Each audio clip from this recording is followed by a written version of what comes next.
Hola, bienvenidos, bienvenidas al capítulo 6 de la segunda temporada del podcast Hablemos de Emprender. Me estuve confundiendo con el nombre.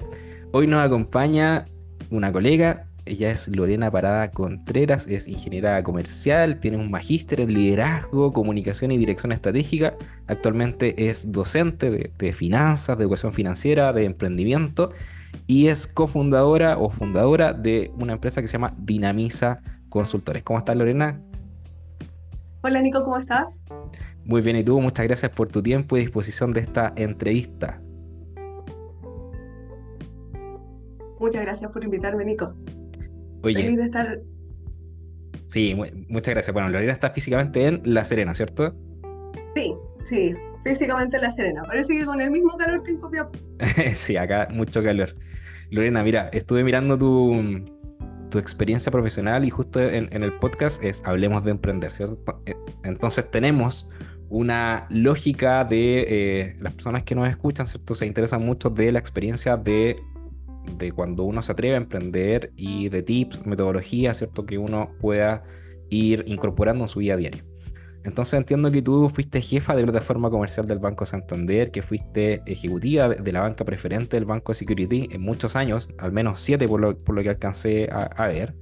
Y luego tomas la decisión de salir, ¿cierto? De la seguridad que entrega un sueldo estable mensualmente, ¿cierto? De saber con lo que uno cuenta y decides emprender. Así que esa es la primera pregunta para que nos puedas comentar cómo fue esa decisión de arriesgarse y optar por el emprendimiento. Uf, fue una decisión súper difícil. La verdad es que yo salí de la universidad, salí a hacer la práctica al Banco Santander y me quedé ahí. Ya, Por mucho tiempo, durante 13 años, mi desarrollo profesional se dio en la industria bancaria. Pero llegó un momento en que empecé a sentirme inquieta, necesitaba hacer cosas nuevas y la verdad es que dije ya hay que dar el salto. Y decidí salir, salí bien arriesgada, la verdad, porque salí sin nada, ya. a probar a la vida. Y dentro de ese proceso generé un emprendimiento que la verdad es que fue como la transición para entrar al mundo del fomento productivo. Era un emprendimiento donde yo entregaba regalos o hacía regalos a domicilio. Se llamaba El Encanto de Regalos. Y la verdad es que era como algo que me llenaba a mí personalmente, porque me encantan los regalos. Y si había algo que me fascinaba de ese emprendimiento era ver la cara de las personas Ya. cuando tú llegabas de sorpresa con el regalo. Pero me fui dando cuenta que en términos económicos, en términos de crecimiento, en ese rato no conocía la palabra escalabilidad, pero en términos de escalabilidad era súper poco viable. No daba como para poder hacer algo así. Entonces, eso me llevó a empezar como a analizar en términos financieros cuánto era lo que necesitaba vender y la verdad es que tenía que tener casi que una flota de personas entregando regalos para poder generar un sueldo que fuese como un ingreso mensual que fuese como relativamente eh, fijo y estable. Y me di cuenta que era mejor pensar en que yo traspasara un poco de lo que había aprendido en la industria financiera y que era una debilidad que tenía muchas empresas. Y bueno, dejé mi emprendimiento, mi etapa de emprendedora y me dediqué a apoyar a Oye, ¿y emprendedores. cuánto demoró esa prueba con el tema de los regalos? Mira, demoró casi un año. Ah, Casi igual un fue un año. periodo ya. Invertí, sí, sí, fueron algunos meses en los cuales yo empecé a probar, empecé a ver si resultaba primero, después ya dije, ya sí, mira, me gusta, invertí plata comprando cosas, ponte tú, no sé, por cosas más entretenidas, como una cosa distinta, cosas distintas. Y ahí en ese rato cuando invertí, después de invertir empecé a hacer el análisis. Que yo creo que le Ya, pasa a muchos de los emprendedores, que es que en el fondo te tiráis a la piscina casi sin agua y claro. después que te tiraste empezáis a analizar. eh, todo. Entonces, en ese rato que ya había ido, de hecho me acuerdo, ocupé un verano con mi familia en ir a Mec a buscar cosas a Santiago. Nos venimos con el auto lleno de cosas, peluches, todavía guardo cosas, así que cuando hay algún regalo, algún cumpleaños, vamos a ir al... Oye, Lorena, y para las personas que nos están escuchando, ¿cómo fue ese análisis? Dijiste, ¿cómo te diste cuenta? ¿Lo llevaste a una planilla? ¿Hiciste una suma, una resta, como para que lo puedan aplicar las Sí, personas que nos mira, están dije, ya, escuchando? sí. De alguna manera había que como que no ser casa de herrero cuchillo de palo. Y hice un registro, empecé a registrar los costos de cada una de las entregas que yo hacía, y el precio al cual lo podía vender, y la verdad es que lo que marginaba era súper poco. Por cada uno de los regalos o los desayunos que yo entregaba, no sé, me marginaba como 3.000 pesos. Entonces eso lo llevé a cuánto es lo que yo quería ganar y me decía, no sé, muy bien, tenía que vender como 100 desayunos al mes. Y no daba el mercado para eso, pues era súper difícil, era hacerlo yo sola, y no, me di cuenta que no era posible. Pero lo primero que hice sí fue empezar a registrar, que era algo que yo no hacía, porque claro, como yo había tomado mi plata, la había invertido, para mí era como ingreso todo lo que me pagaban por cada uno de los Por- desayunos, claro. pero no descontaba lo que yo había gastado por, no sé, por el peluche que iba dentro del desayuno, la taza, todos los costos que iban asociados. Y una vez que ya los registré, me di cuenta que el margen era muy... Oye, para las personas que nos están escuchando, ¿cómo podríamos definir margen en el común y corriente de... El margen es la diferencia entre lo que yo gasto ¿Ya? para producir o para entregar el producto o el servicio y el precio de venta. Perfecto, Ese, perfecto. ese es el margen. Claro, en mi caso el margen era neto porque yo no tenía iniciación de actividades, no pagaba impuestos, no era nada. Claro. Pero cuando uno paga impuestos y todo, tiene que además pensar que el 19% además tiene que restarlo ahí y Y dejarlo pagarlo, guardadito. y pagarlo mensualmente. Claro. Oye, y entonces te das cuenta que no logras vender estos 100 desayunos al mes, ¿cierto? Que es complejo. ¿Y qué sucede en ese camino? ¿Cómo? A Porque ver, igual cuesta dejar como lo que uno se enamora de su emprendimiento. Entonces, ¿te costó dejarlo o fue así como ya definitivo y adiós? eh, mira, no sé si me costó tanto, fui como bien racional en ese sentido. Yo Ya, creo que esa racionalidad me la dio también el que venía de mucho tiempo de en esta la otra banca, industria que era como súper fría, que era la claro. banca, y que en realidad era como o te da o no te da, y no había como punto intermedio y no había mucho romanticismo en el tema. Entonces, nuestras evaluaciones eran así, o sea, el negocio da, ok, te financio, si no da, Adiós.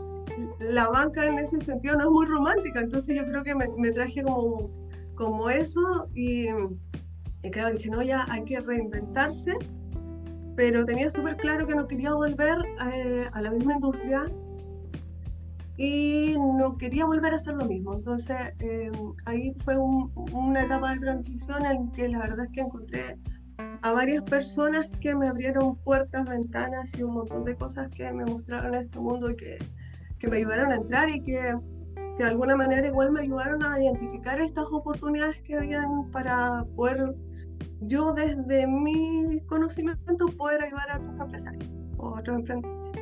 ¿Y ahí nace entonces Dinamiza Consultores? En esa Ahí etapa? nace, claro, ahí nace Dinamiza Consultores, eh, a partir de la necesidad de poder traspasar de alguna manera algo de estos conocimientos, principalmente en temas de fomento productivo. Ya, Eh, Nosotros trabajamos en Dinamiza con emprendedores en distintas etapas. En etapas de aceleración hemos trabajado con emprendedores en etapa de ideación, hemos trabajado con emprendedores intermedios y apoyándolos principalmente a que ellos fortalezcan este modelo y de a poco ir incorporando en algunos talleres, no en todos, eh, la gestión financiera. ya. Que con el tiempo yo me he ido dando cuenta que no es el foco, pero que sí debiese ser. Y en esa gestión financiera, ¿qué es lo mínimo que sí o sí debería hacer un emprendedor para asegurar los ingresos? Mira, yo creo que lo mínimo que debiese hacer un emprendedor en términos de gestión financiera, a ver, primero hay que partir por dos cosas. Eh, para llevar una buena gestión financiera es súper importante estar informado, porque además de que yo tengo que planificar un poco cómo voy a llevar mi empresa en términos financieros. ¿Qué significa esto? Que en el fondo tengo que saber, ya, ok, ¿cuánto voy a gastar? Cuánto voy a gastar es en términos técnicos el capital de trabajo que voy a necesitar y cada cuánto tiempo lo voy a necesitar, porque en el fondo, no sé, si yo necesito 500.000 pesos para hacer, no sé, empanadas, ¿cuánto me duran esos 500.000 pesos? Tengo que vender para poder volver a generar esos otros 500.000 pesos. Entonces, ya, ¿cuánto tiempo?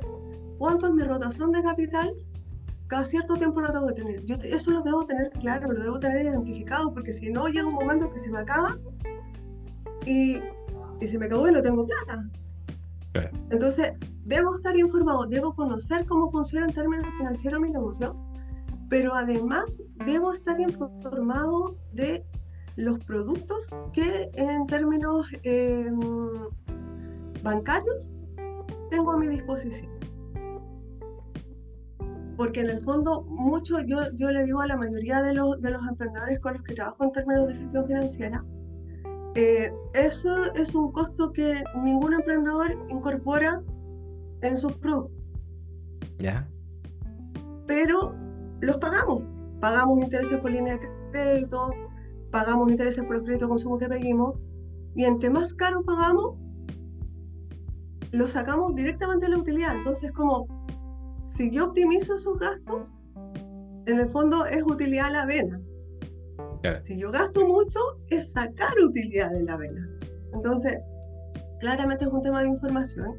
Lo otro que es súper importante es tener un presupuesto. Saber cuánto gasto en cada cosa, cuánto gasto en cada ítem, en qué momento los gasto. Hacer un presupuesto desde lo más mínimo, así como, no sé, semanal o mensual, hasta proyectar en un año, 2 años.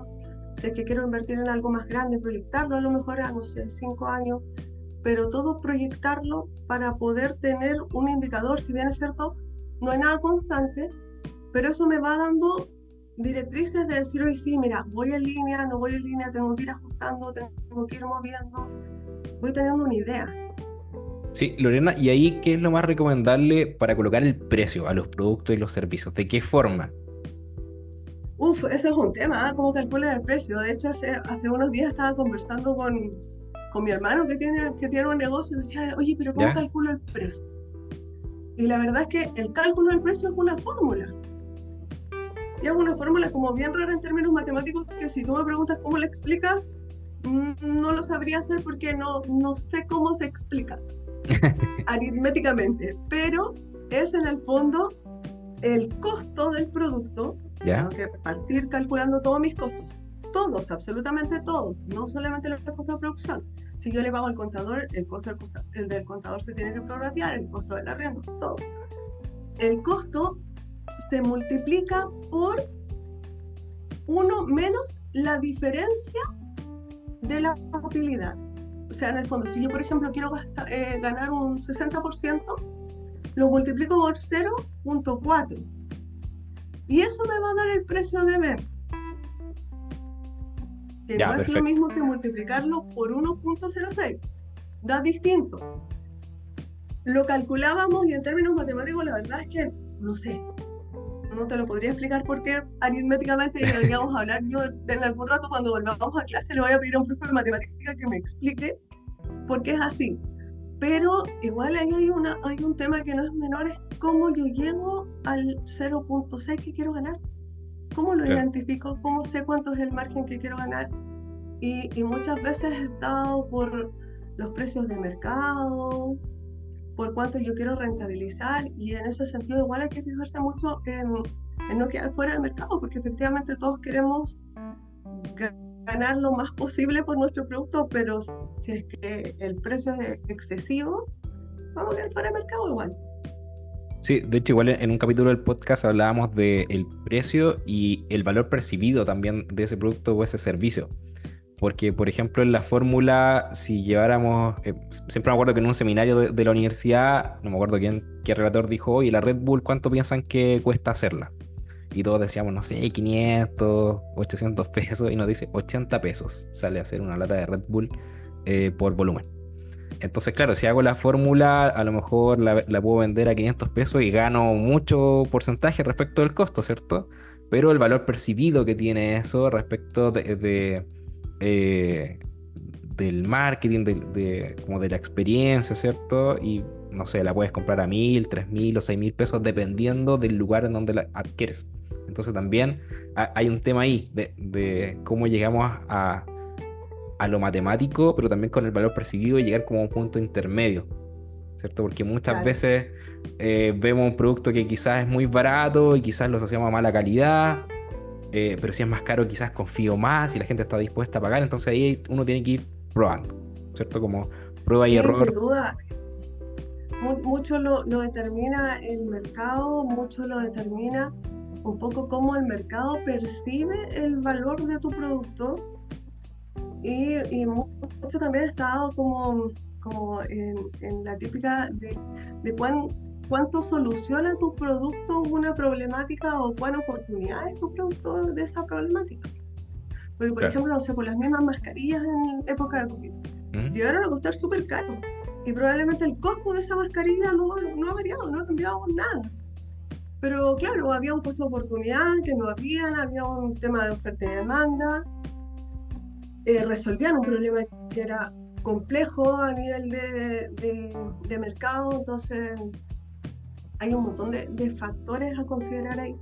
Y es uno de los factores que uno tiene que considerar cuando lanza un producto al mercado también, porque en el fondo las personas están dispuestas a pagar por tu producto o tu solución, que es otro tema. Claro. Lorena, recién dijiste que tengo que considerar todos los costos, ¿cierto? Los costos directos, indirectos de fabricación del producto o el servicio. Y si pagaba un contador, tenía que prorratearlo, ¿cierto? Eso sí lo llevamos a la lógica, ¿cómo lo podríamos hacer dentro de lo operativo? Si estoy vendiendo, no sé, los desayunos y tengo que tener el contador. ¿Cómo es ese ajuste para calcular ese prorrateo, entre comillas, en la capacidad de Mira, los desayunos que normalmente, puedo hacer, por ejemplo? sí, normalmente se hace con un estimado. Con ¿Ya? un estimado de producción y ese estimado de producción se hace el prorrateo mensual. Por ejemplo, no sé, pues si yo puedo producir 30 desayunos al mes, ¿Ya? uno diario, ya, y tengo el contador que le pago, no sé, por 40.000 pesos, 30.000 pesos mensuales, el costo de ese contador dividido por los 30 desayunos me da un proporcional para poder cargarlo al costo final del producto. Ya, perfecto. Entonces, si queremos hacer los 30 desayunos, vamos a necesitar ese capital, ¿cierto? Entonces tengo que calcular, bueno, cuánta plata necesito para poder tener esos 30 desayunos y así comenzar mi emprendimiento, ¿cierto? Para las personas que nos están escuchando, que también, eh, si están intentando, ¿cierto? Poder gestionar un emprendimiento. Lorena, ¿y cuál sería como dentro de las clases de educación financiera? ¿Cuál es como tu discurso respecto, oye, esto lo tienen que hacer sí o sí? O alguna recomendación en particular a los profesionales que están en formación. Mira, mi principal discurso es que tienen que tomar decisiones informadas. Ya, Ese es como el eslogan de la clase, tomar decisiones informadas, porque muchas veces la industria bancaria es como la industria mala. La sí. industria así como que, oye, no sé, es que me engañaron, es que no sé. La industria bancaria vende lo que ellos tienen que vender, porque en el fondo son como una empresa cualquiera que tiene que ganar o quiere ganar lo más posible. El Y seguro ellos ese negocio lo contra, saben, pero excelentemente bien.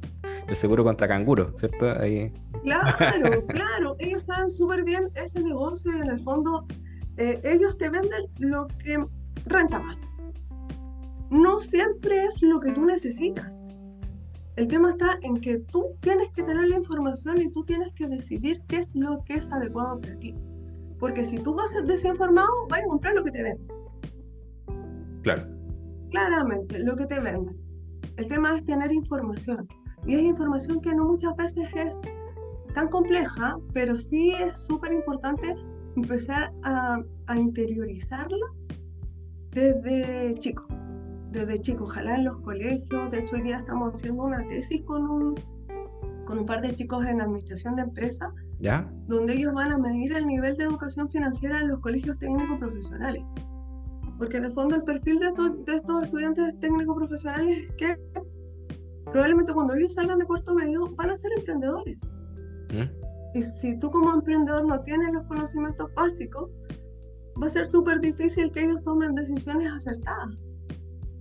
Sí, y también bueno, ahora está un poco más accesible la información, pero en nuestros tiempos no estaba, por ejemplo, la educación financiera ni en el colegio ni en la universidad. Y ahora siento que es súper bueno porque igual toda la información, bueno, están los podcasts, ¿cierto? Los videos en YouTube, que está todo en Google. Pero siento que si eso lo llevamos quizás a la educación prebásica, básica, media, creo que podríamos tener generaciones mucho más informadas y que puedan tomar mejores decisiones. Entonces, ahí, bueno, tengo una idea que te comenté el otro día en la reunión que nos vimos respecto de cómo puedo enseñarle educación financiera a mi hija desde pequeña, como, no sé, jugando al supermercado y cosas así. Entonces, ¿qué crees tú que son los conceptos principales que deberían manejar, por ejemplo, los niños? Mira, yo en general enseño desde como... Trato de hacerlo como desde una especie a ver, espérame, como línea de tiempo, ¿Ya? ya como en una especie de línea de tiempo, pensando en como lo más básico que ellos pueden acceder hasta una evolución, no sé, pues ya profesional, estás ganando plata, qué decisiones tienes que pasar a tomar. Entonces, Ya, como más pequeño, sus primeras decisiones están dadas a que, no sé, pues, ¿dónde guardas tu plata? claro, Tú le das plata como papá, ¿qué haces con tu plata? ¿Dónde la guardas? Empiezan ellos a tener acceso a los 14 años a la cuenta RUT, una cuenta vista donde solamente abonan y sacan lo que pueden pagar y sacan lo que tienen como saldo. Hoy día hay estas billeteras de pago, hay estas cuentas de prepago que también de los 14 años pueden acceder, donde tú no sé, por la T, por la MAX. Varias claro, de estas cuentas ya ellos pueden acceder, entonces tú ya los empiezas a un poco a familiarizar con todo lo que significa, ponte tú, pagar en línea, tomar decisiones, comprar o no comprar. Y a partir de eso mismo ellos van tomando decisiones de decir, oye, gasto o ahorro, claro, que no es lo mismo que invertir. Entonces ya, ok, yo ahorro, lo voy a dejar en la cuenta, pero dejar la plata en la cuenta no gana nada. Entonces ya, si quiero invertir, por ejemplo, mi hijo el otro día quería comprarse una guitarra, ¿una qué? pero no le alcanzaba la plata y le faltaba una Una... guitarra eléctrica, Ah, entonces ya, ya, quiero invertir, mamá. Ya, ok, ¿en qué quieres invertir? Revisa información, hay mucha información. Lo que sí es, hay que tener un poco claro dónde buscar información. Por ejemplo, mis alumnos siempre me preguntan, profesor, ¿qué influencer usted nos recomienda seguir? Yo no les recomiendo seguir ninguno. Podemos verlo y todo, pero la mayoría de los influencers son pagados, pues entonces en el fondo te va a ofrecer el producto de la institución que les paga para poder ofrecerlo. Pero claro. sí, por ejemplo, podemos buscar en la Comisión de Mercado Financiero, en el CERNAC. Hay un curso de educación financiera que es muy bueno, que tiene que ver con mi barrio financiero, ¿Ya? que es de la Facultad de Economía y Negocios de la Chile, con la Asociación de Bancos e Instituciones Financieras. Mi La barrio misma Asociación de financiero. Bancos, sí. Ya, Entonces, ahí hay información como súper básica y muy entendible. Y es información que es como transversal, que es como sin ningún sesgo. Te ya. muestran todos los antecedentes de todas las instituciones, entonces tú decides. Y ya avanzamos, por ejemplo, no sé, por la primera decisión que tienen que tomar los chicos que no tienen para poder estudiar es el CAE. Sí, Conocer cómo funciona el CAE, qué va a pasar cuando yo ya egrese, qué pasa si me va mal en la universidad y no puedo seguir estudiando. Tengo que saber, no puedo firmar un documento, estoy firmando un pagaré, eh, en qué condiciones lo estoy firmando, en qué moneda, cuánto dura. Es el primer endeudamiento con el que salimos cuando no tenemos la opción de pagar o no tenemos gratuidad en la universidad. confirmo. Salimos de la universidad, ya ok. Muchos salen con cuenta corriente, Claro, tarjeta. ¿Depositamos dónde? ¿Qué banco? ¿Cómo lo decido? ¿Cuál me gusta? Bueno, muchos salen ya con cuenta corriente. O sea, y ya tienen que aprender a usar tarjetas de crédito.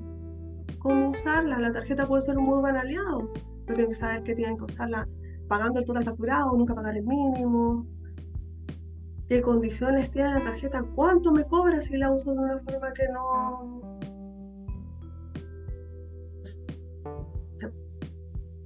sí, te perdí un poco la... cuotas? Porque en el fondo igual no la usa o la paga y todo, pero se dan las eventualidades. Sí, ahí te volví con la señal. Ahí me había pegado. Sí. Oye, me queda súper claro, Lorena, y volviendo al tema del emprendimiento, bueno, ya comenzaste con Dinamiza, ¿cierto? ¿De qué forma gestionabas en el sentido de que muchas veces tenemos egresos que son ciertos, que tienen fechas de vencimiento, pero muchas veces tenemos ingresos que son inciertos, ¿cierto? O sea, que quizás no sabemos si nos van a pagar, si es que se mueve. Entonces, ¿cómo gestionas esa incertidumbre respecto del presupuesto? ¿Tienes algún tips, algo que podamos implementar los emprendedores? Mira, en general, mi tips es anticiparse. ¿Ya? Anticiparse, por ejemplo, los pagos por lo general los tratamos de calzar anticipados. Y claro, al principio por un rato nosotros no tuvimos sueldo. Entonces, ese delta nos ha dado como el espacio para poder ir como un poco anticipados. Pero en general, por ejemplo, no sé, pues nosotros como vamos anticipados como en 20 días Ya, para poder ir calzados. O sea, que no sé, pues los pagos lleguen y a los 20 días tenemos que nosotros responder con nuestras obligaciones. Sí nos han ya. dado muchas veces despaces, pero esos despaces los visualizamos como con una semana de anticipación, cosa de poder tener la contingencia y ese cubrir es cubrir, no sé, pues con una línea, con una tarjeta. Eh, Hacer la bicicleta, sí, tal cual, por supuesto, si siempre. la línea puede ser un muy buen aliado, es un producto carísimo, Claro, es un muy buen aliado en caso de alguna contingencia, siempre y cuando la uses así como, no sé, por una semana y la pagues. Si es eterna, pucha, no sé, es una bicicleta carísima. sí, pues, sí, sale complicado. Lorena, ¿y cuál sería entonces tu recomendación a esas personas que están quizás en su trabajo dependiente y están pensando si se arriesgan o no con el emprendimiento? ¿Cuál sería tu mensaje o tu consejo para esas personas? Uf, es súper difícil dar consejos, pero la verdad es que yo mientras estaba sentada en el escritorio en el banco no veía que había mundo afuera. Ya, Como que estando de dependiente yo siento que te consume el día a día y todo, y muchas veces uno tiene sueños que quiere cumplir, cosas nuevas que quiere hacer, y te limitas, y hasta que no das el paso no vas a saber si sí o si no. claro, Entonces, en el fondo, si es que puedes como hacer algo, arriesgarse. Arriesgarse es la única forma en la que tú puedes saber, puede que resulte, puede que no, pero en el fondo le había dado un montón de oportunidades más y en el fondo de los mismos fracasos igual se aprende. Entonces, tal cual. eh, claro, claro. Claro que igual hay que arriesgarse con algo de seguridad también, pues, porque igual es como peligroso arriesgarse eh, y poner en riesgo, no sé, por el capital de la familia, la casa y esas cosas, porque ahí igual lo pasáis mal. De hecho, en el Sí, banco po. yo lo vi muchas veces. Tratar de como arriesgarse sobre seguro, pues no tirarte así como a lo loco, o tratar de alguna manera resguardar los bienes que son familiares. Sociedad por acciones, ahí para resguardar el capital solo de la empresa. Sí, pues una sociedad por acciones, una de responsabilidad limitada, no sé, pues deje la casa a nombre de la señora, ojo con las sociedades, igual que los menores. Tal cual. Yo creo que vamos a hacer un capítulo especial con el tema de las sociedades, pero en general, Lorena, darte las gracias, ya nos quedan ahí algunos minutos para cerrar el capítulo. Darte las gracias por tus tips ahí de finanzas, ¿cierto? Espero que les sirva también a las personas que nos están escuchando. Así que para cerrar, lo voy a dejar así como una premisa. Vi que eres mentora en Inspiring Girls o algo así. Sí, soy mentora en Inspiring. Mira, hace rato que no hago nada directamente ahí, pero también soy mentora en la red de mentores de la ¿Ya? Universidad de La Serena, la red de mentoras Atacama y la red de mentores Región Estrella. Así que si por ahí hay algún emprendedor que quiera alguna mentoría, que quiera conversar, algún tema financiero, que ordenemos la casa, que ordenemos todo, puede entrar sin ningún problema ahí a la red, pedir mentoría y, y lo podemos apoyar sin ningún problema. Perfecto. Esa se entra por internet, Red de Mentores Norte se llama, ¿o no? Sí, es www.mentores Atacama, una, Ya, y la otra es www.mentores Región Estrella. ya. Entran, envían una solicitud y nosotros gestionamos desde la universidad las mentorías. Así, no hay problema en ese sentido, las mentorías no tienen costo, así que pueden solicitarlas directamente ahí en la página.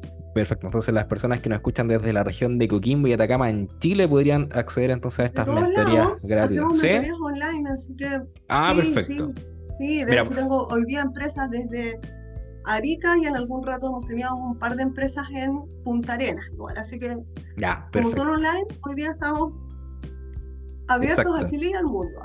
Sí, tal cual. O sea que el podcast ha llegado a 15 países, así que ha tenido buena aceptación. Hay personas en varios lugares del mundo que han escuchado los capítulos, que les ha gustado, así que por lo mismo se abrió una segunda temporada y por lo mismo estamos hablando de varios temas que son atingentes al emprendimiento. Así que, Lorena, muchas gracias por tu tiempo, disposición, por tus conocimientos.